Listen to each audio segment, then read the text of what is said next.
Então, bom dia a todos. Bom dia a todos os que se estão a juntar a nós hoje para a nossa reunião.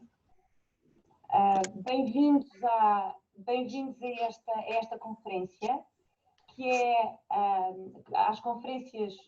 terceira Conferência Internacional do International Affairs Network, que tem o apoio da Fundação Konrad Adenauer e desta vez tem também a parceria do Jornal Económico. Este fim de semana reuniu-se o Conselho Europeu Extraordinário para decidir que resposta económica é que tem de ser dada à crise da Covid-19 e parte de uma proposta da Comissão Europeia. Um pacote global que se chama Next Generation EU de 750 milhões de euros, dos quais cerca de 500 milhões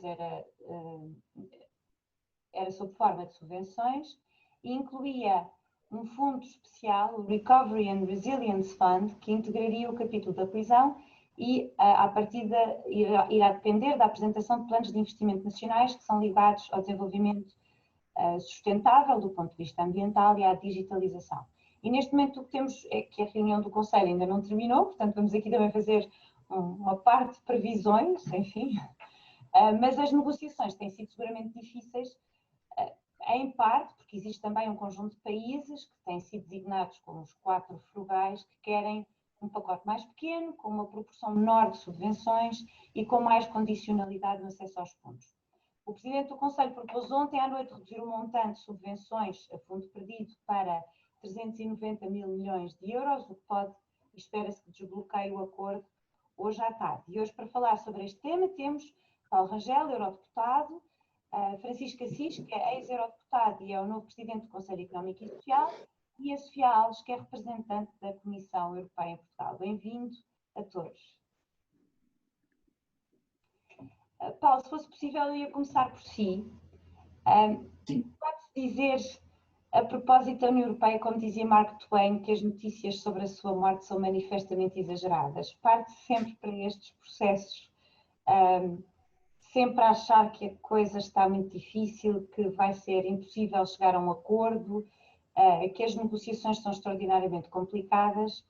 E já aconteceu com a crise financeira passada, mas é frequente quando se começam com negociações e depois o resultado frequentemente acaba por ser, apesar de tudo, bastante mais positivo.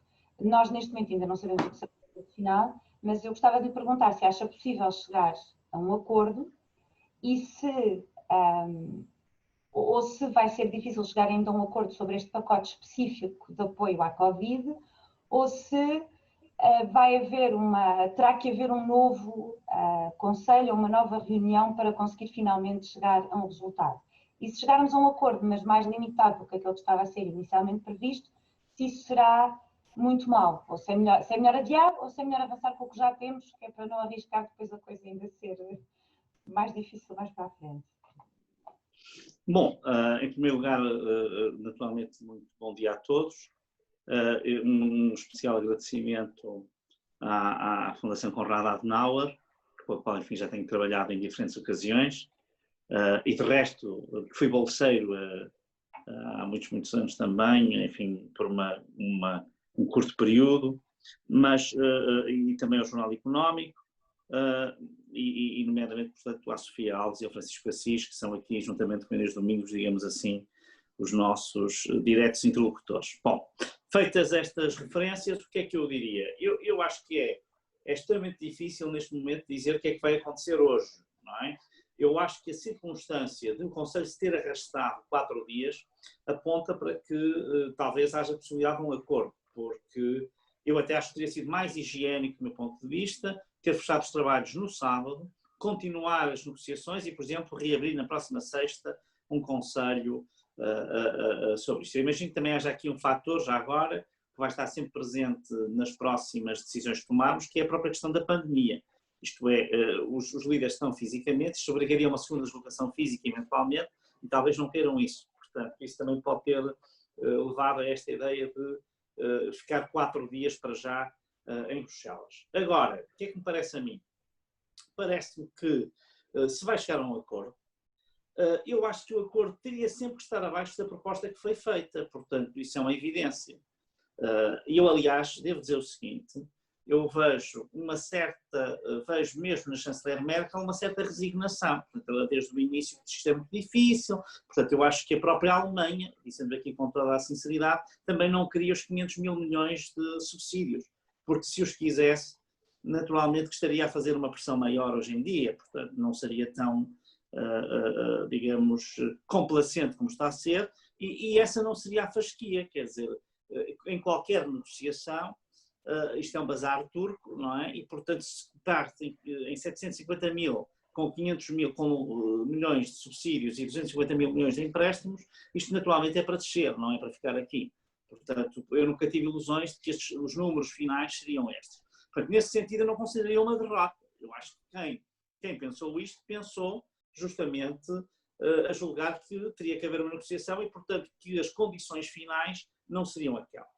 Depois, há um segundo aspecto que eu acho que é importante também salientar, e aí eu acho que os ditos frugais têm alguma razão, que é a questão da condicionalidade. Quer dizer, se nós vamos ter subsídios, não é? Eu acho que é muito importante que haja regras. Eu não gosto de usar a palavra condicionalidade, aliás, no Parlamento Europeu tenho apelado a vários líderes, incluindo a chanceler Merkel, para que não usem esta palavra, que é uma palavra tóxica, porque ela remete para a ideia da Troika. E na Troika houve muitos erros. Portanto, estou farto de explicar isto a vários interlocutores, nomeadamente destes países frugais, que não compreendem isso. A Troika, tanto na Irlanda como em Portugal, como na Grécia, como em Chipre, não conhecia as economias respectivas e aplicou receitas que em parte estavam certas, em parte estavam erradas. E, portanto, é um mau sinal vir com essa linguagem. Mas eu vou dizer uma coisa que para mim é evidente, e eu já fiz esse teste aqui em Portugal várias vezes, ao longo já deste período em que estamos a falar, incluindo neste fim de semana, em que estamos a falar as pessoas todas querem regras. Em Portugal, na Espanha e Itália, os cidadãos não querem que os fundos sejam atribuídos sem regras, porque eles estão fartos de dinheiro mal gasto. E, portanto, essa exigência dos países do Norte, ou dos países contribuintes líquidos, que não necessariamente como eles a querem fazer, mas a exigência de que haja um controlo, ao contrário do que se pode imaginar, é muito bem recebida nas opiniões públicas dos países que são destinatários desses fundos. É exatamente o contrário do que às vezes se pensa. Pode não ser bem recebida pelos políticos, mas pelos cidadãos é bem recebida, porque eles não veem bem a utilização dos fundos europeus sem nenhum critério e preferem ter alguma monitorização. Agora, onde é que está o problema do meu ponto de vista, que é o aspecto talvez mais preocupante destes dias? É que essa monitorização não está a ser entregue à Comissão Europeia, está a ser entregue ao Conselho. E isto é que eu acho que é um ponto muito perigoso. Portanto, se nós aqui estivéssemos a dizer os critérios para a utilização dos fundos e até um acompanhamento mais de perto é entregue à Comissão Europeia, que terá, por exemplo, um gabinete de acompanhamento em cada país para monitorizar ao segundo o que se está a fazer, eu acho que isto seria muito bem visto e os países deveriam aceitar isto. Porque estamos a falar de dinheiro europeu, contraído com base em obrigações europeias. E, portanto, faz sentido que assim seja. Agora, ao mesmo tempo, o problema é deixar isto no Conselho. Porque, em primeiro lugar, não tem sentido nenhum do ponto de vista institucional, constitucional. O Conselho não é um órgão para estar agora a decidir como é que se vai aplicar o dinheiro que a União Europeia tem para os seus diferentes programas. Não tem sentido absolutamente nenhum. Segundo lugar, vamos estar outra vez na barganha dos Estados. Há eleições na Holanda ou há eleições na Áustria e já estão a cortar um programa com uma motivação política que não com uma motivação que seja dos critérios que estão em causa. E, portanto, eu acho que, do meu ponto de vista, o grande risco da negociação que neste momento está em cima da mesa é nós continuarmos a enfraquecer a Comissão Europeia, que é um processo de desgaste e de erosão que já tem 10 anos, talvez, vem desde o Tratado de Lisboa. O Tratado de Lisboa, ao contrário do que se imagina, em Portugal o Tratado de Lisboa é sempre considerado, porque diz Lisboa, e toda a gente acha muito bom, mas neste aspecto é um mau tratado, porque o Conselho tomou as rédeas do controlo da União Europeia e nunca mais as largou. E isso foi entregue pelo Tratado de Lisboa, que deu não era a intenção do tratado, mas o Conselho, com medo de perder competências, aproveitou todos os espaços para tomar conta disso. E isto aqui estamos outra vez a sentir esse reflexo. Portanto, eu diria isto. Só uma nota final para, no fundo, digamos, fazer algum eco de uma preocupação que a Inês pôs aí, que é a questão do Mark Twain e saber se a União Europeia está para morrer ou não. Ora bem, vamos cá ver. Eu acho que desta vez a crise é mais grave do que de outras vezes. E acho que os riscos de desagregação são mais graves. E, portanto, sinceramente é isso que eu acho que a Holanda, a Dinamarca, a Suécia, a Áustria e a Finlândia não estão a ver. E isso é o que, porventura, a Alemanha está a ver. É que o risco de desagregação da União Europeia é maior agora. E é maior porquê? É maior porque nós não temos, neste momento, dois grandes pilares que eram muito importantes, embora parecessem externos ou semi-externos. Um, que são os Estados Unidos, que estão completamente desinteressados do que se passa fora dos Estados Unidos, e com a pandemia ainda menos, porque vão ter que se fechar ainda mais. E mesmo o Biden pode fazer alguma abertura se ganhar, mas nunca vai ser para regressar ao apoio à Europa que existia anteriormente, e digo apoio político, não estou a dizer apoio económico e financeiro, digo político ou militar, e o próprio Reino Unido, que agora está fora e antes estava dentro. E, portanto, eu acho que isso faz com que haja aqui um certo risco. Aliás, hoje, os países frugais aparecem com esta figura por uma razão muito simples, é que eles antes escondiam-se atrás do Reino Unido. Eles até podiam votar com o eixo franco-alemão, porque o Reino Unido sozinho fazia as despesas de ser o mal da fita. E agora, desaparecendo o Reino Unido, essas máscaras têm de cair. Mesmo usando as máscaras da pandemia, já não se podem usar as máscaras, digamos, da frugalidade. E, portanto, é preciso também ver isso. Mas aqui, só para dizer o seguinte, atenção, sem querer dramatizar, eu digo, a hora europeia que vivemos é uma hora crucial. E é aí que eu acho que o Mark Rutte, o Kurz, imagino que os escandinavos, apesar de tudo, fossem mais facilmente convencíveis, eles não estão a ver aquilo que é o risco para a Europa. Isso é que eu acho que não estão a ver para o projeto europeu. E, sinceramente, com a experiência trágica como potências médias europeias que a Áustria e a Holanda são, têm da vida europeia, já tinham a obrigação de perceber quando há horas graves e quando há horas menos graves. E eu acho que aqui é indesculpável que estes dois líderes não compreendam o alcance do que está em causa e, portanto, isso eu acho que é, do ponto de vista político, uma má avaliação. Não estou a dizer que, por exemplo, eles não fizessem a tal exigência do ponto de vista da condicionalidade ou das condições ou das regras, mas não esticar a corda ao ponto que estão a esticar, eu penso que é errado e que pode, a prazo, ter efeitos muito negativos. Muito obrigada, Paulo. Levantou questões muito interessantes. Eu, se calhar, e muitas que serão nas quais eu pegarei mais tarde, mas se calhar começava diretamente por perguntar à Sofia, porque falou especificamente. E eu perguntava à Sofia o seguinte: uma das inovações também e o Paulo falou sobre isso, uma das inovações deste programa está relacionado com a forma como será financiado, não é? Que é através de uma emissão de dívida, que, enfim, é permitido no tratado, através do tratado, mas é uma inovação, de facto, e essa dívida, à partida, será paga mais tarde, com base em recursos próprios que, à partida, também terão que ser alargados. Portanto, isto transforma, parece-me, de uma forma bastante radical, a forma como a União Europeia tem funcionado até agora. E, portanto, a pergunta que eu gostava de fazer é o seguinte: nós falamos do pacote de emergência, porque é de facto um pacote de emergência, mas na presença de um instrumento, quando se cria um novo instrumento, penso que será normal e tentador que se passe a usar esse instrumento noutras circunstâncias também. Portanto, não só em futuras crises, mas também até eventualmente na gestão corrente da União Europeia, porque cada vez tem sido mais difícil convencer os Estados-membros a contribuir e, portanto, é uma forma de colmatar essas dificuldades, de ultrapassar essas dificuldades. Portanto, gostava de saber se acha que este instrumento, que por enquanto está a ser concebido de uma forma de emergência, se é uma coisa que está para ficar. Sofia, já está? Já está, já está. Olá, muito bom dia a todos e muito obrigada pelo convite e por poder participar neste painel.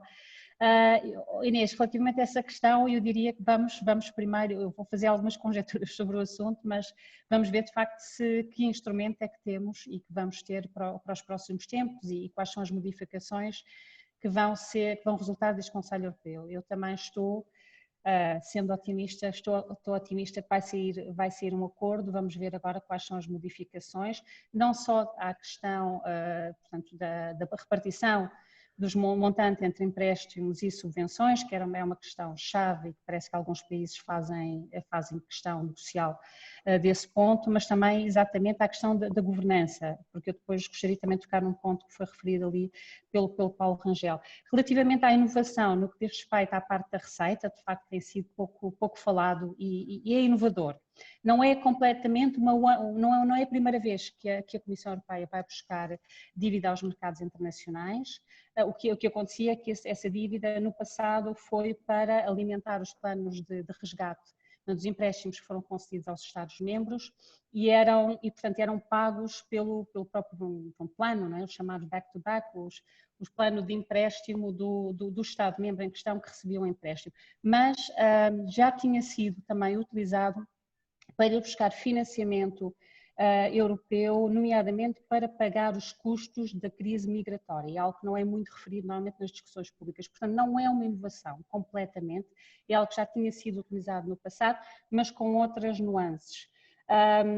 Agora, vai ser, quer dizer, por toda a análise que temos feito, e tanto que a Comissão foi criativa neste aspecto, não se podia buscar dinheiro às contribuições nacionais, nós já sabíamos que tínhamos atingido o teto possível, portanto a única maneira de facto era de ir buscar dinheiro aos mercados internacionais, ancorado na possibilidade, no aumento dos recursos próprios da União Europeia, que é algo que a Comissão Europeia se tem debatido nos últimos anos. Não é? Temos que aumentar os recursos próprios da União Europeia, não podemos estar continuamente a depender, e a depender de uma larga proporção dos recursos nacionais, das contribuições nacionais, até porque depois temos as dificuldades e as discussões também muito motivadas pelas discussões nacionais e pelas restrições que os próprios políticos e os governantes da União Europeia têm com os seus eleitores. Agora, tudo isto e a beleza deste plano é que é faseado e, portanto, nós conseguiríamos fazer a emissão da dívida agora muito em breve, sabendo que a discussão sobre os recursos próprios e o aumento e a alteração dessa decisão, porque é uma decisão do Conselho e é uma decisão que requer unanimidade e mais ratificação nos parlamentos nacionais, portanto, precisa de tempo, poderia ser feita no futuro, porque nós só teríamos que ir buscar, no fundo, as receitas para pagar a emissão da dívida, os juros que daí advêm, nos próximos anos, e portanto seria um plano de pagamento a muito médio prazo, eu digo mesmo a longo prazo, até 48, e portanto haveria tempo para alterar essa decisão e para se ir buscar no fundo os montantes que precisamos para pagar os juros e pagar as despesas dessa emissão da dívida. Portanto é uma coisa que não só em termos, portanto, o desenho em si, a questão da emissão da dívida, alavancada com o aumento dos recursos próprios e das receitas próprias é inovadora, mas também o faseamento permitia-nos já ir buscar o dinheiro, dispensá-lo nos próximos, portanto, despendê-lo nos próximos anos, porque o investimento e a recuperação é urgente e não podemos esperar muito tempo, nem sequer todo o quadro financeiro plurianual dos 7 anos, mas depois ir pagando no futuro.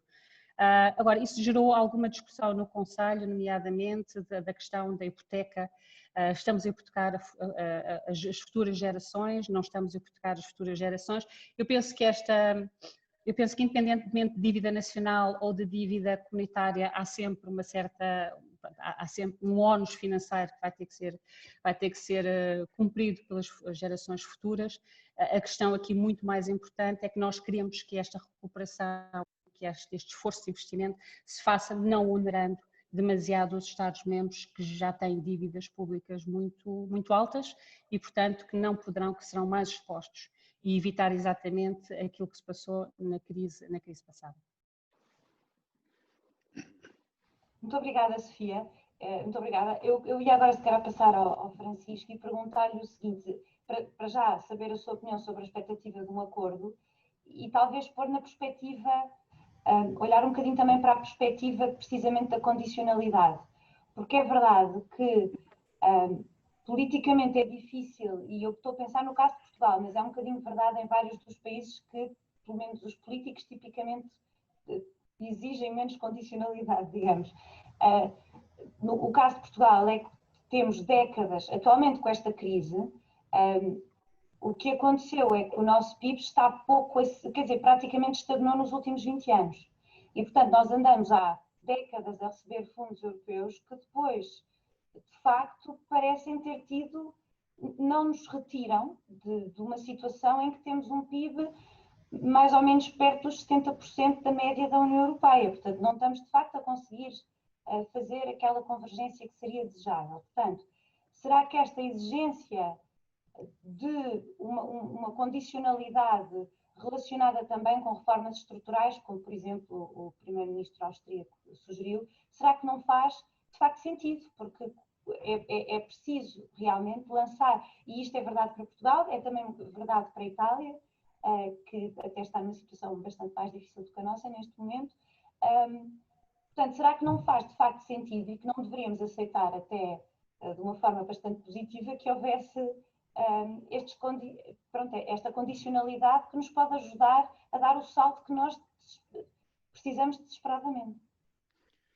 Bom dia, muito obrigado pelo convite que me dirigiram. É com muito gosto que estou a participar neste debate e com as pessoas com quem estou a participar. Primeira questão, a questão da expectativa, eu também estou absolutamente convencido que vai haver um acordo hoje, até porque a alternativa a não haver acordo seria completamente dramática do ponto de vista da imagem das instituições europeias e por isso, perante esse risco, creio que haverá um esforço enorme para se alcançar um acordo e haverá um acordo. Em segundo lugar, também devo dizer que nós não podemos olhar para tudo o que se está a passar de uma forma excessivamente negativa. É natural que, perante uma situação desta natureza, em que estamos a assistir a um verdadeiro salto no projeto europeu, haja uma grande discussão entre os vários países europeus. O anormal seria que essa discussão não existisse, que agora todos pura e simplesmente se entendessem em relação a matérias que suscitavam desentendimentos profundos e aparentemente inultrapassáveis até há muito pouco tempo atrás. Recordemos que ainda há 4 ou 5 meses, quando se falava da possibilidade de criação de eurobonds, é certo que não é bem a mesma coisa, mas há aqui uma mutualização da dívida, portanto aponta no mesmo sentido, mas quando se falava disso, isso era um tema que era considerado tabu por alguns dos principais países europeus, nomeadamente a Alemanha. E houve uma mudança radical da posição alemã nesse domínio, julgo pela razão que já foi referida pelo Paulo Rangel, porque a chanceler Merkel, uma vez mais, já o fez isso várias vezes, uma vez mais, compreendeu verdadeiramente o que estava em causa. Esse é o seu grande mérito e que faz dela hoje, a meu ver, a principal líder política europeia, é que ela compreende bem a dimensão dos problemas e consegue agir rapidamente em função dessa análise, mas repetindo, nós estamos a falar de coisas, ou recuperando esse tema, estamos a falar de transformações que há muito pouco tempo atrás eram impensáveis e que só se estão a concretizar, porque, entretanto, uma crise extraordinária assolou o mundo e a Europa e percebeu-se que tinha que haver aqui uma resposta nova. Ora, mas perante transformações desta natureza, é natural que haja resistências de alguns países. Portanto, eu não sou daqueles que acham que isto é uma vergonha e que isto põe em causa o projeto europeu e que isto demonstra que a Europa verdadeiramente não existe e que não há espírito europeu nenhum. Não, isto demonstra que a Europa existe, que a Europa é um processo difícil, complexo, mas que os governantes estão de facto todos a discutir uns com os outros, tendo em vista a obtenção de um acordo. Em segundo lugar, parece-me também interessante que sejam já resolvidas algumas questões, que se não ficassem devidamente resolvidas, nos poderiam vir a colocar problemas mais tarde, nomeadamente nos processos de ratificação dos parlamentos nacionais. É que nós não podemos ignorar que vamos ter depois um momento em que os parlamentos nacionais vão ser chamados a pronunciarem sobre o que vier a sair desta cimeira. Portanto, é bom que sejam ultrapassados alguns pontos mais quesilentos que, eventualmente, a não serem resolvidos, poderiam mais tarde criar sérios problemas de aprovação em alguns parlamentos nacionais, nomeadamente nestes países que agora têm tido uma posição mais crítica e mais exigente, digamos assim, na ótica deles em relação ao acordo. Também aí acho que é importante. E depois um terceiro aspecto, que alguns adversários da Europa gostam de esquecer um pouco, que é a questão, a Europa é um conjunto de países democráticos. Portanto, é tão legítimo que a opinião pública portuguesa tenha a posição que tem, maioritariamente a favor de um acordo e de um acordo em que haja disponibilidade para aceder a verbas significativas para fazer face à crise, como é legítimo que outras opiniões públicas de outros países tenham posições diferentes e tenham perspectivas diferentes. Nós temos que nos saber, tem que haver aqui um respeito de uns pelos outros e que nem sempre ocorreu ao longo deste processo. Isso parece-me absolutamente fundamental perceber isto. Nós estamos a falar de democracias, de primeiros ministros que depois, quando saem de Bruxelas, regressam aos seus países e têm que ir aos respectivos parlamentos explicar o que fizeram e que são submetidos a uma avaliação contínua por parte das respectivas opiniões públicas nacionais. E, portanto, nós não nos podemos substituir ou ter a pretensão até de substituir a alguns desses primeiros ministros quando eles fazem uma avaliação do que pode ser o impacto das suas posições em termos de reação dos parlamentos respectivos e das opiniões.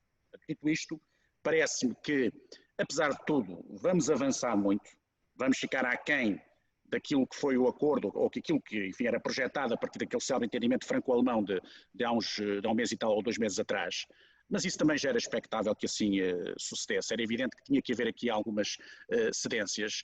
As declarações da chanceler Merkel foram quase sempre nesse sentido, admitindo que as coisas não estavam fechadas, poderia ter que haver cedências. Há aqui uma disputa entre vários países, cada um está a fazer também o seu papel, não? Uns defendendo mais esta posição, outros defendendo a sua posição, outros mais energicamente a deles. Os holandeses, de facto, têm sido aqui a parte mais visível de uma reivindicação mais radical em termos das chamadas condicionalidades, mas no final chegaremos a um acordo e o que é importante salientar é que provavelmente esse acordo vai ser, no essencial, um bom acordo e vai avançar, de facto, para uma evolução muito positiva da União Europeia. Quanto à questão das condicionalidades, o problema, primeiro, eu estou de acordo com o Paulo Rangel, a palavra tem que ser removida do léxico político europeu, porque ela está associada quer ao período da Troika, quer à ideia de imposição quase arbitrária de regras erradas a países que estavam confrontados com crises muito profundas. E, portanto, há aqui uma rejeição. Por exemplo, a Itália, os italianos não aceitavam sequer essa palavra condicionalidade porque percebem o que está associado a isso e isso entrou também no próprio debate político. Eles nem sequer passaram por uma troika, mas têm noção do que isso significa. A Espanha a mesma coisa. E nós, muito em particular, isto é, nós temos noção de que a palavra condicionalidade hoje é uma palavra com má reputação e temos que a evitar. Tem que haver regras, eu creio que tem que haver regras porque estamos a avançar. Agora, nessas regras, na definição dessas regras, todos têm que participar também, como é evidente, as regras não vão ser agora os holandeses e os demais frugais que vão determinar regras e vão impô-las aos demais países europeus. Há que haver um esforço e uma participação conjunta de todos os governos no sentido da definição de regras que sejam regras razoáveis, aceitáveis, até para não se repetirem os erros que se cometeram a quando do período da intervenção da Troika, porque realmente eu também aí estou mais uma vez de acordo com o Paulo Rangel, houve coisas acertadas e coisas muito erradas e sobretudo houve uma coisa é que foram concebidas e aplicadas políticas económicas ou até imposições orçamentais em alguns momentos que não tinham em conta as características específicas de cada uma das economias e portanto aliás no final acabaram por se reconhecer isso, nomeadamente que algumas das medidas adotadas tiveram um efeito de promoção da recessão muito para além do que se esperava inicialmente e, portanto, tiveram consequências económicas muito negativas e, tendo consequências económicas muito negativas, acabaram também por não garantir a concretização dos objetivos orçamentais que estiveram na base da sua aplicação. Portanto, nós temos aqui que definir isto, também aqui mudar um bocadinho o discurso e dizermos as regras devem existir, é bom que existam regras, essas regras devem ser estabelecidas pelos vários países, com a participação ativa de todos os Estados-membros na definição dessas mesmas regras, e também há aqui o problema, realmente, que é o que está agora, creio eu, muito em cima da mesa, que é a questão do Conselho, porque uma das questões era o Conselho, por si só, poderia, sendo o Conselho depois a monitorizar a aplicação dessas regras, e até no limite absoluto, se um país por si só tivesse capacidade de vetar e causa a continuidade do processo, nós poderíamos estar daqui a pouco tempo confrontados com uma situação muito, muito complexa. Portanto, eu julgo que aí também há um campo de discussão que tem que ser levado a cabo. Portanto, diria, sou a favor de regras, mas regras que sejam, na sua elaboração, contem com todos, sejam o mais consensuais possíveis e no processo da sua aplicação, a monitorização seja feita com a máxima objetividade possível. Muito obrigada. Muito obrigada por esta intervenção. Eu queria, agora, pegando no que foram dizendo, ia fazer uma segunda ronda de perguntas e depois abrir o debate aqui a todos os participantes. E nesse sentido, peço que quem tenha perguntas comece a pôr aqui no chat do Zoom para depois nós as podermos colocar. Mas eu, enquanto as pessoas vão preparando, gostava de colocar aqui algumas questões. A questão que falaram, que tanto o Paulo como o Francisco referiram, que é ser desejável a Comissão Europeia ter um papel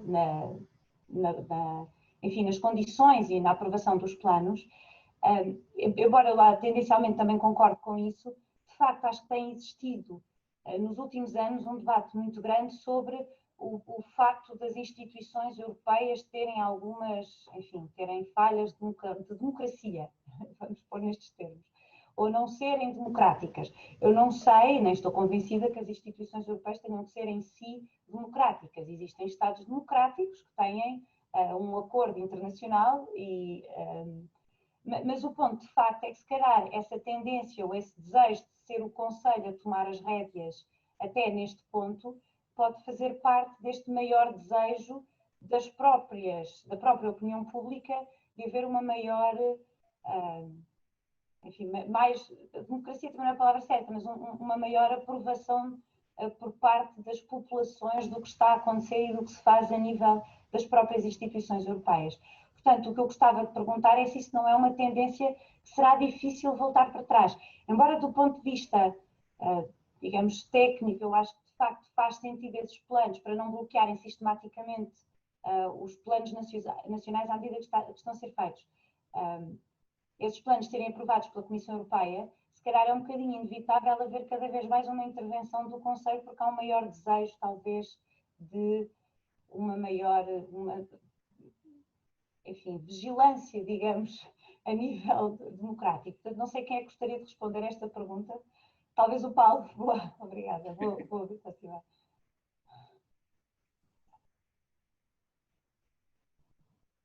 Está a dar? Não? E agora? Sim. Está. Ora bem, vamos cá ver.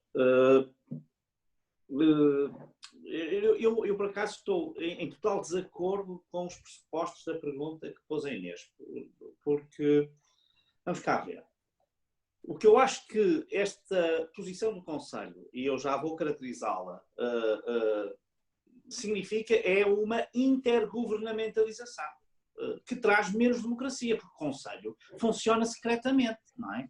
Repare que não deixa de ser muito significativo que aquilo que nós vimos hoje, nestes dias, são fotos tiradas pelos próprios, porque os jornalistas não estão no Conselho por causa da pandemia, e, portanto, ninguém sabe o que é que lá se passa. Nós recebemos aparece uma mensagem a dizer que é a Áustria e a Holanda, e então aparecem depois os 5 frugais, passado meia hora, todos juntos, para aparecer. Quer dizer, sinceramente, não sei o que é que isto tem de democrático. Vamos cá. A União Europeia e eu vou dizer uma coisa que eu sei que ninguém concorda, mas isto resulta de falta de conhecimento. Em geral, é das instituições mais democráticas que existem. Eu vou explicar. O Parlamento Europeu é eleito democraticamente. Ponto 1. O Conselho é composto por 27, neste momento, Estados, não é? nos quais estão os respectivos chefes de executivo, todos eles também com legitimidade democrática. É uma coisa que eu digo sempre quando eu ouço virem todos exigir que o Presidente da Comissão devia ser nomeado pelo Parlamento e tal, que eu digo assim, atenção, o Conselho não é antidemocrático. O Conselho é um órgão democrático, como o Parlamento é um órgão democrático. E como em qualquer entidade que é uma união de Estados, há uma Câmara que representa os Estados e há uma Câmara que representa os povos. E é isso que aqui está. A Comissão não pode ser mais democrática. Vamos cá ver. O Presidente da Comissão é nomeado pelo Conselho e tem de ser aprovado pelo Parlamento.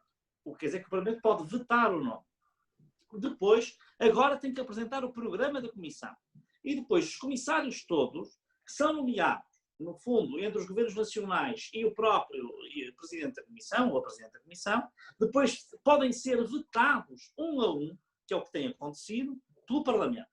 Não há comissão nenhuma que não tenha levado, que não se tenha alterado a sua composição a dada altura, justamente ainda antes do voto final. E finalmente há um voto final, sobre todo o colégio. Portanto, qual é o governo que tem uma investidura num Parlamento e feita desta maneira, com este controlo? Nenhum. Portanto, só para explicar que o que acontece aqui é uma coisa que é perfeitamente natural. Embora se possa melhorar muito isso, mas que é natural. Se nós chegarmos a uma federação como os Estados Unidos, as pessoas sentem-se muito longe de Washington. Elas não se revêem nada nas instituições de Washington. Isso é uma federação há 200 anos, não é? Há 230, com uma grande cultura já de integração. Portanto, Bruxelas é sempre visto como uma coisa distante, porque realmente está distante. Portanto, é só isso, quer dizer, não é mais que isso. Portanto, este é o primeiro aspecto. Segundo aspecto, e com isto concluo, para não monopolizar o debate, mas dizer o seguinte: o que eu acho que o Conselho está a fazer é uma renacionalização de políticas, e isso é que não é aceitável. Por exemplo, eu ainda não percebi muito bem o que é este travão de emergência, mas aquilo que queria a Holanda era ela sozinha poder travar um programa que estava a ser aplicado num país. Isto não cabe na cabeça de ninguém. Mas, quer dizer, isto não cabe na cabeça de ninguém. Quer dizer, isto aqui é a perversão completa da lógica europeia. Nós devíamos estar a avançar para maior comunitarização. Eu gostava só de dizer o seguinte, uma coisa que também muita gente não vê, que é a única forma de compatibilizar uma democracia multiestatal e multinacional com as democracias nacionais é o federalismo, não há outra. Só há essa. Os humanos, não há grandes invenções a fazer. E ao contrário do que toda a gente pensa, o federalismo protegeria mais os Estados pequenos e médios do que a atual situação. Na atual situação, os Estados pequenos e médios têm muito menos direitos porque não há uma clara transparência entre o que são competências da União e o que são competências dos Estados-membros. E, portanto, o que acontece é que há sempre uma espécie de zona cinzenta na qual a União pode sempre entrar para ir ao reduto dos Estados-membros. E, portanto, o federalismo, ao contrário do que se pensa, é até mais protetor dos Estados-membros do que, e das soberanias, vamos dizer assim, do que propriamente a situação atual. Mas tudo isto para dizer uma última coisa. É por isso que o primeiro-ministro António Costa e o ministro dos Estrangeiros têm uma atitude que é incompreensível, que é esta de não quererem entrar na Conferência do Futuro da Europa. Portugal foi o último país a votar no Conselho a aceitação de fazer a Conferência sobre o Futuro da Europa. Porque o que está a demonstrar este Conselho de 4 dias e esta questão, até um bocadinho esta hesitação das pessoas sobre a democracia, é que nós temos também, como aliás no fundo o Francisco Assis deixou aqui sugerido, e também de alguma maneira a Sofia também, que é, com estas mudanças radicais que estamos a sofrer, que são mudanças muito grandes, por isso é que estas reações todas, a prazo nós vamos ter que mudanças constitucionais dentro da União. Não vale a pena ter ilusões. E nós devíamos estar a pensar nisso. Infelizmente, Portugal abandonou por completo esse terreno. Portugal só, neste momento, a única preocupação do engenheiro do Dr. António Costa é dinheirinho para Portugal. E de preferência sem condições nenhumas. Isto é uma visão completamente, eu diria, errada deste processo. E, portanto, isto viu-se na questão da Hungria, como se viu agora na questão como se vê nessa questão de não ligar à Conferência do Futuro da Europa. Portanto, são duas coisas que eu acho que mostram que a preocupação democrática verdadeiramente não está na cabeça de alguns decisores, está apenas, enfim, a sua sobrevivência política. Obrigada. Então, agora pegando nesse tema da Hungria, precisamente, que é um tema interessante, será que era expectável, e é um debate que tem vindo a ser, se calhar fica um bocadinho para trás, por causa da questão dos frugais versus não frugais, mas a Comissão Europeia, num documento de trabalho, até tinha uma proposta de dotação de fundos que dava zero à Hungria a certa altura, e isso era um sinal importante daquilo que estava, enfim, do que estava, enfim, a ver, ou a preparar eventualmente até. Portanto, a pergunta que eu gostava, se calhar, de pôr já ao Francisco, é se acha que é desejável ligar estes fundos ao Estado de Direito, e às vezes não é só desejável, mas se é possível, porque de facto, se precisa um apoio para chegar a um acordo, é preciso o voto favorável de todos os Estados-membros, se calhar é um bocadinho ilusório pensar que nós vamos conseguir fazer isso. Se calhar é preciso arranjar uma maneira inovadora de ligar os fundos ao Estado de Direito, que não seja simplesmente tirá-los simplesmente não dá nada, não ter negócio, enfim, nenhuma negociação sobre isso. Sim, é evidente. O assunto é extremamente complexo e não é suscetível de uma resolução como tal, de uma resolução muito simples. Porque, vamos lá ver, realmente quem tem que tomar posições em relação à Hungria, e já as devia ter tomado antes, não neste momento, é o Conselho Europeu. E aí é que tem havido, de facto, enfim, porque há também um processo de socialização dentro do Conselho Europeu, o Orbán está lá dentro do Conselho Europeu, até será depois no relacionamento com os outros primeiros ministros uma pessoa bastante agradável e simpática, e isso acaba tudo por funcionar e por levar a que no Conselho Europeu não se tomem as decisões que já foram tomadas, nomeadamente no Parlamento Europeu, já tomou posições claras sobre esse assunto. Agora, é evidente que num momento destes, com uma crise desta dimensão, com uma necessidade de encontrar rapidamente um acordo para desbloquear as ajudas que são imprescindíveis, sob pena de entrarmos numa crise dramática, é óbvio que o assunto de estabelecer uma articulação com a questão que temos vindo a abordar ao longo dos tempos, do desrespeito por regras básicas do Estado de Direito em alguns países, é uma questão de tratamento difícil, tem que ser feita, contudo, tem que ser feita com algum cuidado, para também não dar a imagem, evidentemente, de que nós agora estamos apenas preocupados com a questão de receber o dinheiro que de facto carecemos, pão para a boca, como é evidente, e queremos esquecer para sempre a questão do Estado de Direito. Não, isso também não pode ser, porque a questão do Estado de Direito é uma questão essencial do projeto europeu. O que se está a passar na Hungria, e de alguma maneira já se passa na Polónia, e passa-se de outra maneira noutros países de leste. No caso, não se resume só à Hungria e à Polónia, passa-se um pouco em vários países do leste europeu. O que se está a passar, se tivesse sido há uns anos atrás, esses países já estavam com problemas seríssimos. Eu recordo-me do que foi, na altura eu estava cá em Portugal, era líder parlamentar, o Giro Guterres era primeiro-ministro, e recordo-me do que foi a questão da Áustria, quando fizeram um acordo com o partido da extrema-direita, e praticamente a Áustria foi posta, a Áustria foi posta de facto de lado, e ficou sob suspeita e foi objeto de avaliação, e o António Guterres teve aí um papel muito importante nessa altura, e recordo muito de assistir a muitas conversas dele com outros líderes europeus sobre esse assunto.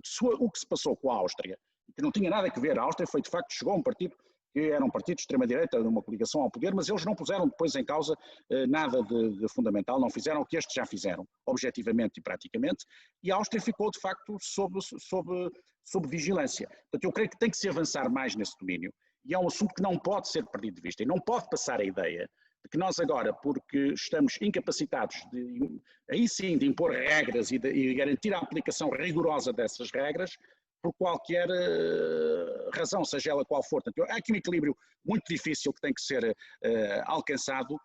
O que não pode, repito, é projetar-se na opinião pública a ideia de que a União Europeia deixou de estar preocupada com a questão do respeito pelas regras fundamentais do Estado de Direito. Porque, no limite, isso é muito mais importante do que tudo o resto, como é evidente. Isso é muito mais importante do que, por exemplo, as condicionalidades económicas que podem ser aplicadas a este ou àquele Estado. Isso é a própria matriz fundadora do projeto europeu e não podemos nunca afastar-nos desse tema. Muito obrigada. Eu vou pôr uma última pergunta à Sofia antes de abrir o debate, que era a seguinte, Sofia. Nós temos, houve aqui ao longo deste debate, e tem-se visto na comunicação social, um debate sobre a questão fiscal, com alguns países a criticarem, por exemplo, a Holanda, por estar a fazer grandes exigências quando depois tem uma fiscalidade mais leve, que acaba por capturar, enfim, receitas que se calhar seriam de outros Estados-membros. Por outro lado, também é verdade que Portugal e a Grécia têm regimes fiscais para expatriados ou para, enfim, pessoas que vêm de outros países, regimes tão favoráveis que têm tido até, enfim, resultado em dificuldades diplomáticas entre Portugal e outros países. Portanto, existe aqui, de facto, enfim, em certos aspectos, uma certa competição fiscal. A questão que eu ponho é o seguinte: acha que faz sentido, no quadro do mercado único, começar, em certos aspectos, a harmonizar mais, ou isso acabaria por ser uma intromissão, se calhar excessiva, neste momento ainda uma intromissão excessiva nas competências, que são de facto ainda competências dos Estados-membros e não da União?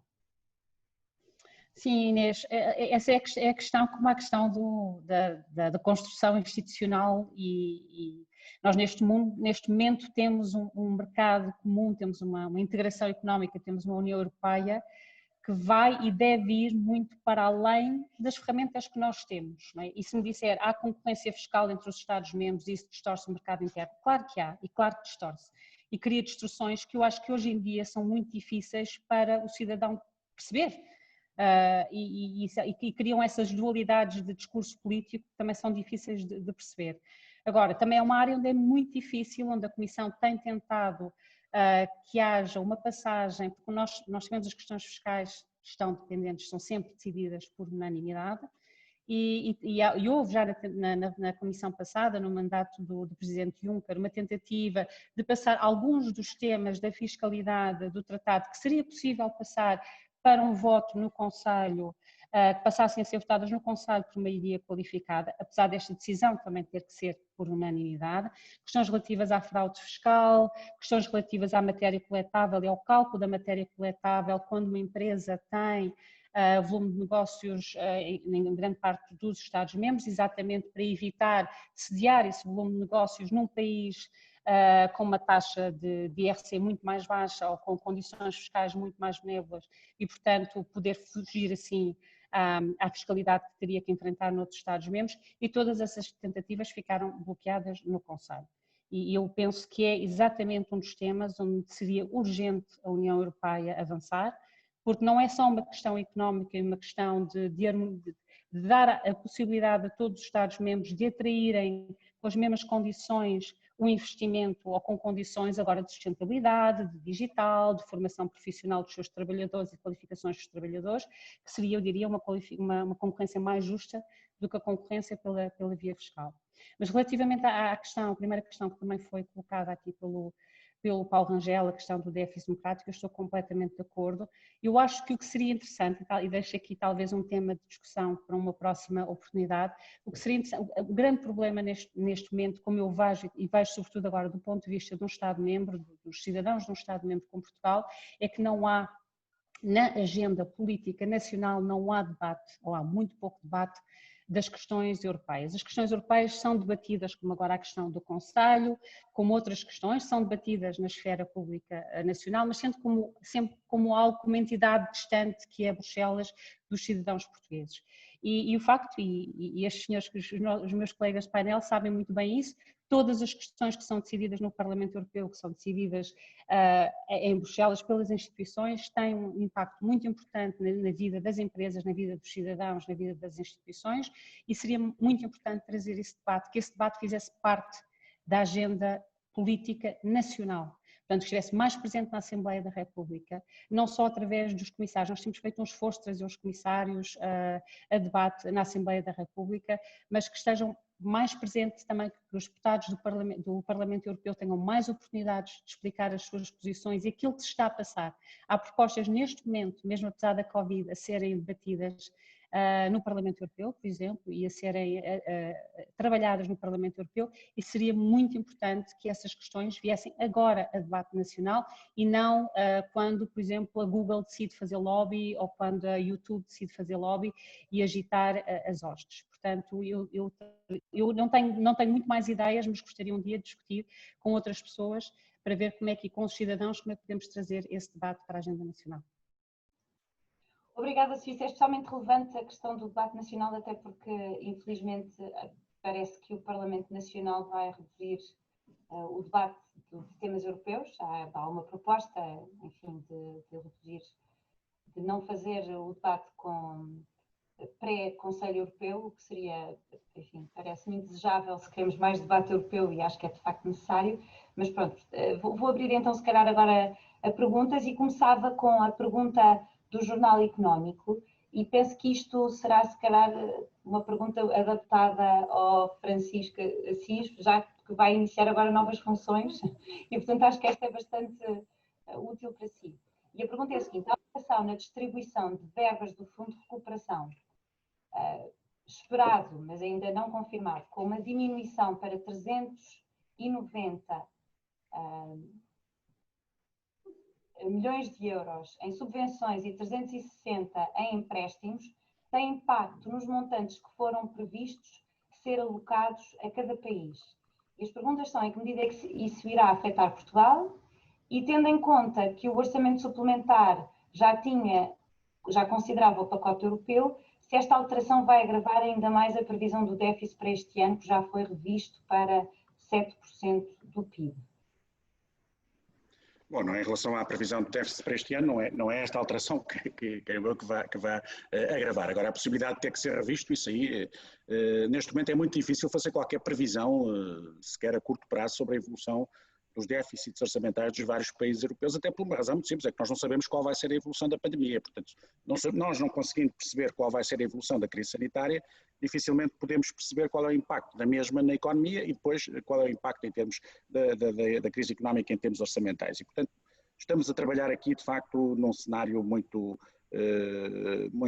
escuro e com muitas dificuldades em fazer previsões, e é por isso que também não podemos cair no erro de fazer previsões assim com um caráter demasiado definitivo, porque isso tenha esse efeito. É evidente que esta alteração não nos vai beneficiar, nem a nós, nem praticamente a ninguém. Agora, como disse de início, creio que era expectável que isto viesse a suceder no decorrer da Cimeira, e nessa perspectiva ninguém pode estar absolutamente surpreendido com o que se está a passar. Aquele valor inicial que tinha sido apresentado era para ser discutido e era expectável que no decorrer da discussão se procedesse a algum reajustamento e que esse reajustamento se fizesse em baixa. Se é muito, se é pouco, isso aí é outra questão. Agora o que temos que perceber é que vamos ter que lidar com o que sair desta Cimeira e é com base nesses números que nós vamos ter que desenvolver os nossos próprios planos, porque apesar de tudo é muito dinheiro, isso é muito importante dizer, não é também não há tanto dinheiro que vá resolver magicamente os problemas do país, como alguns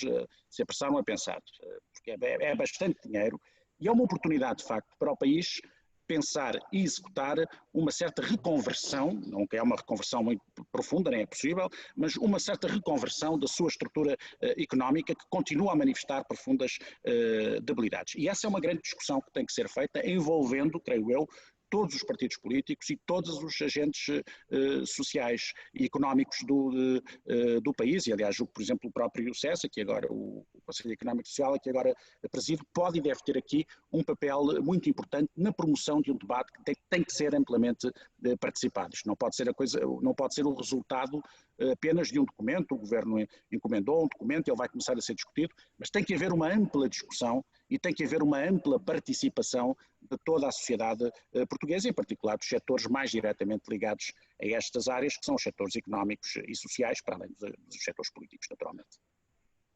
Muito obrigada. Eu tenho aqui mais umas perguntas, vou juntar algumas. Em primeiro lugar, uma que é do António Ramalho, sociólogo. O processo de monitorização e controle das verbas visa, de uma forma subliminar, diminuir os níveis de corrupção com padrões nos diferentes países, e associo uma relacionada a esta, concretamente, quais é que são as regras e condicionantes que devemos esperar?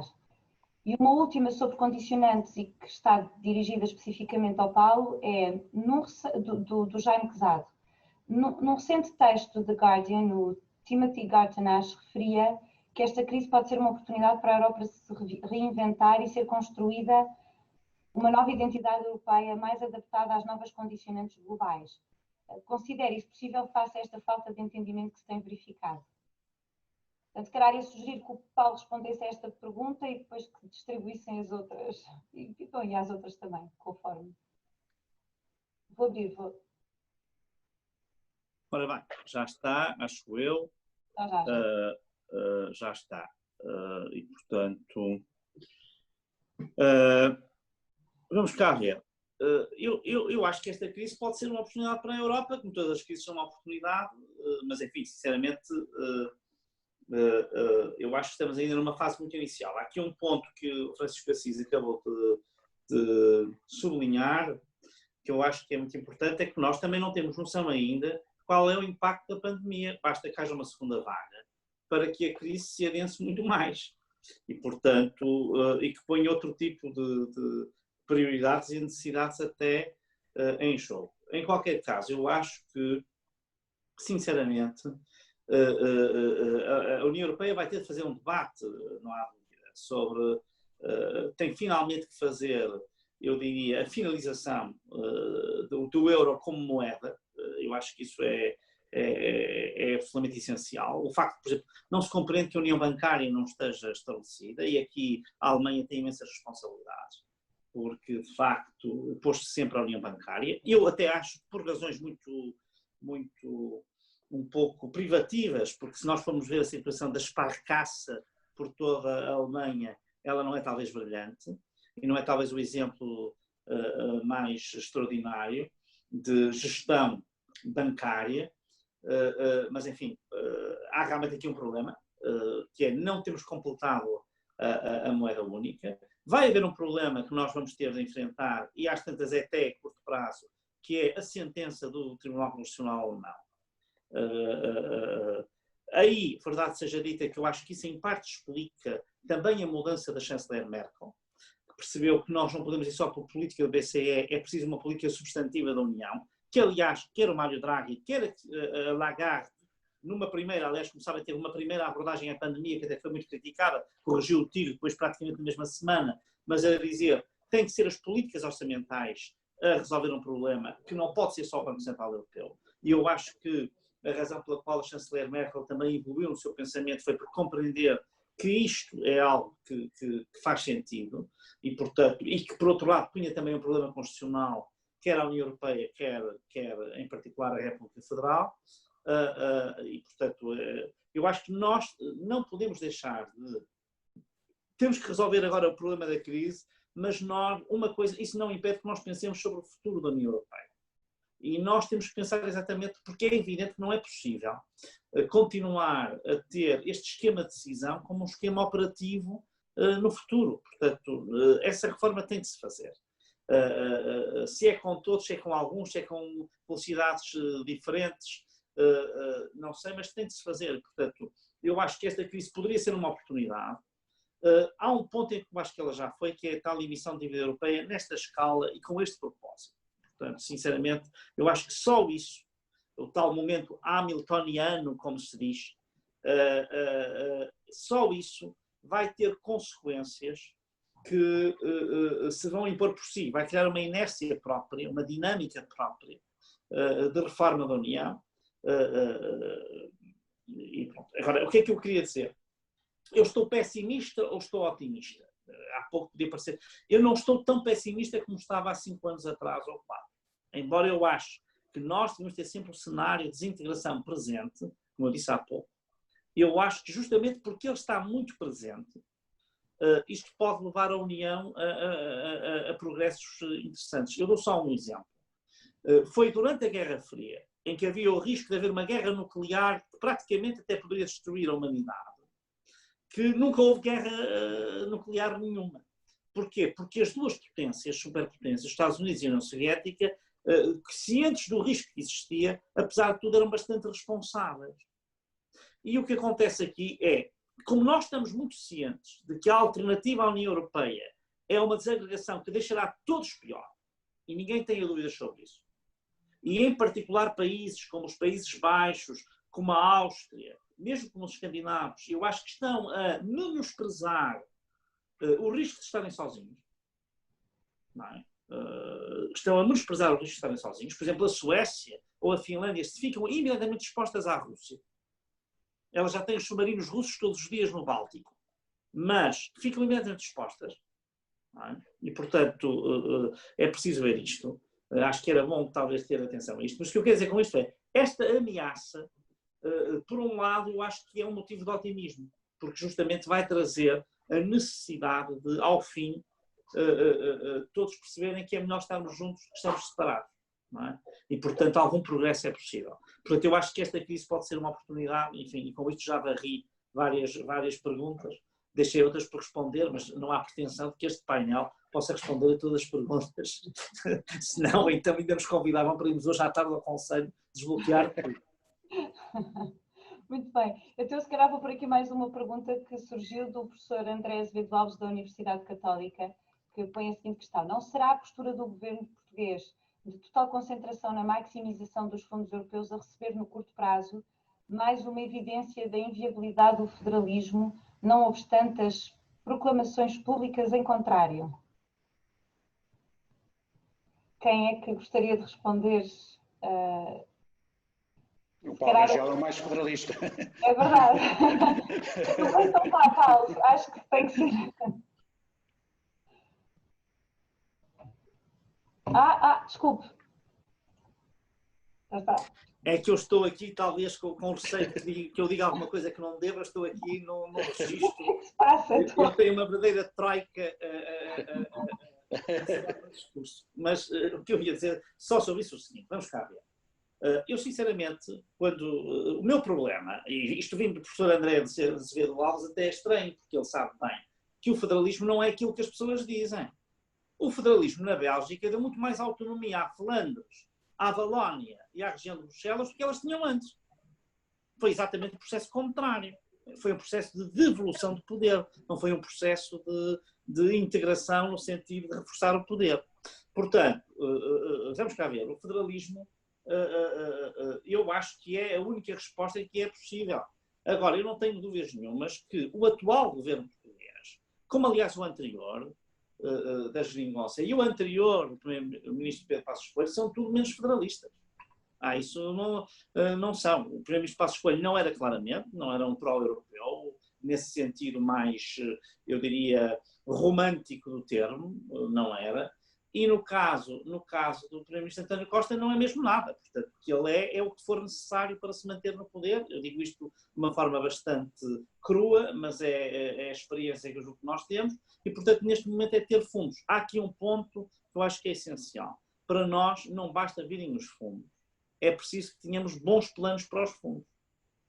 E, portanto, eu não é só por causa da ideia de corrupção e tal. Muitas vezes não é uma questão de corrupção. Eu, se for por aí fora, por esses concelhos fora do país, vejo em cada município um pavilhão gimnasiodesportivo enorme, ou uma piscina quase olímpica. Para quê? Devia haver um de 4 em 4 municípios, ou de 5 em 5. E isto não quer dizer que tenha havido corrupção, mas cada um puxou para si, com fundos europeus, ter isso. Não é? Como dizia alguém, uma vez um colega, aliás alemão, que dizia que vinha a Portugal, dizia assim, eu tenho a certeza que os fundos não foram mal gastos, no sentido de que eles foram mesmo gastos. Noutros países não sabemos bem onde é que eles foram gastos. Lá sabemos. Não percebemos é para que é que serve. Mas, de facto, está lá o dinheiro todo posto bem em cimento. Não é? Portanto, seja em estradas, seja nesse tipo de infraestruturas. Mas pronto, portanto, eu é mais por isso. Termos um bom plano. E isso depende de nós.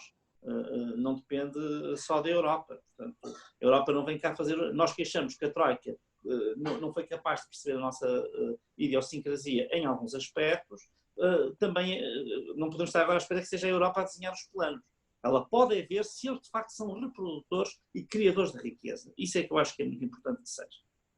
Muito bem, muito obrigada. Então eu ia se calhar agora perguntar, para pôr enfim, algumas reflexões, perguntar-se algumas reflexões finais, o Francisco Assis, e em particular, já que estamos a falar de planos, se acha que existe em Portugal, de facto, existe esta emergência e tem havido esta negociação, esta emergência de tentar chegar ao acordo, e o Primeiro-Ministro enfim, dedicou-se muito a tentar chegar ao acordo, aparentemente, mas de facto, será que há um plano para isto? Acho que é uma questão muito relevante, e será que o plano que o Governo neste momento tem, o plano a 10 anos que foi apresentado pelo Dr. Costa e Silva, será que isso é de facto um plano que tem pernas para andar para pôr em marcha o que vai ser de facto uma recuperação muito complicada? Bom, eu acho que há uma vontade de haver um plano não no sentido de uma economia planificada, também não, um plano numa economia de mercado como a nossa é sempre uma coisa muito contingente, mas de qualquer maneira haver algumas ideias, alguma perspectiva. Agora, isso não pode ser obra de não só de um só homem, nem de um só governo, isso tem que envolver uma ampla participação pública, tem que envolver toda uma discussão em que estejam presentes todos os partidos políticos, e tem que envolver também a participação dos setores económicos e dos setores sociais, porque se não houver aqui uma interiorização geral da necessidade de avançarmos com algumas opções de fundo, nós não conseguiremos garantir o sucesso de qualquer tipo de plano. Portanto, eu creio que o desafio que está hoje lançado ao país é precisamente o de nós aproveitarmos esta circunstância, que é uma circunstância altamente negativa da pandemia, das suas consequências económicas, aproveitarmos articulada com este envio de apoios europeus para repensarmos o nosso modelo de organização da nossa economia e da nossa administração pública e da nossa relação entre a componente económica e a componente social. Portanto, é um amplo debate em que eu julgo que é possível, apesar de tudo, gerar alguns consensos fundamentais. Não vejo a sociedade portuguesa tão polarizada posso ver às vezes o debate político e parlamentar excessivamente polarizado, em alguns momentos, agora menos, felizmente. Mas não vejo a sociedade portuguesa tão polarizada como outras sociedades europeias, a ponto de não ser possível pensar que alguns entendimentos de fundo sejam alcançáveis, e acho que nos devemos empenhar todos nisso. Eu peço desculpa, mas vou ter que sair porque tenho agora que dar uns exames orais e estou já ligeiramente atrasado. Muito obrigado. Muito obrigado. Muito obrigado. E tive muito gosto em participar neste debate. Muito obrigada pela sua presença. Muito então vamos agora terminar com a Sofia e lhe perguntar, Sofia, se tem alguma reflexão final que queira partilhar connosco sobre este tema e sobre o conceito. Só um bocadinho também no tema que foi agora tocado e na questão do sistema de governação que foi proposto pela Comissão Europeia. Acaba por ser um sistema altamente participado, ou seja, o plano tem que ser apresentado pelo Estado-membro, como não poderia deixar de ser. Concordo plenamente com o Francisco Assis que tem que ser um plano a longo prazo e inclusivo de todos, para manter-se, não é? Para ter consistência ao longo dos anos e para dar resultados. E esses planos depois, obviamente, têm que ser trabalhados tecnicamente com a Comissão Europeia. Esse trabalho técnico não vai ser feito pelo Conselho, nunca irá, nem pode ser por razões da maneira como as instituições estão organizadas. Esse trabalho técnico tem que ser feito com a Comissão. Há muita experiência desse trabalho técnico e por isso é que se enquadrou este modelo de governação no semestre europeu. Há muita experiência já com o semestre europeu. Eu gostaria de recordar apenas que no semestre europeu há visitas da Comissão Europeia em que falam com todos os stakeholders, não é apenas o governo, mas também obviamente com a oposição, mas com os parceiros sociais, com os reguladores, com as instituições, todas as instituições que têm Banco de Portugal, etc. Portanto, há um diálogo muito, muito próximo com todos os stakeholders portugueses e depois as recomendações por país são aprovadas pelo Conselho. A proposta aqui é que seriam aprovadas pela Comissão. Eu penso que a discussão que poderá haver agora neste momento é qual será o papel do Conselho, se vai ter algum e qual vai ter. Eu penso que seria muito difícil ou não seria um resultado ótimo, aquilo que foi referido pelo Paulo Rangel, é deixar um país bloquear um plano de recuperação e investimento de outro país por razões que não têm necessariamente a ver com os critérios de investimento e de recuperação e de uso destes fundos, mas eventualmente com outros critérios políticos. Portanto, deixar aí uma porta de entrada para um critério puramente político e de veto de chantagem seria altamente desanimador, eu diria. Mas vamos ver, pode ser que não seja esse o resultado, espero que não seja esse o resultado. Muito bem. Muito obrigada. Vamos ficar por aqui, que isto já foi um debate muito aprofundado e interessante, e portanto eu queria agradecer a todos aos oradores que participaram e que deram respostas interessantes e aprofundadas. Queria agradecer aos nossos parceiros, à Fundação Konrad Adenauer e ao Jornal Económico, e agradecer também a todas as pessoas que participaram hoje aqui no debate, a todos os que assistiram e que puseram perguntas que foram também interessantes e até geraram algum debate e até possivelmente em momentos alguma polémica. Por isso agradeço a todos e um bom resto de semana. Bom dia. Bom dia, igualmente.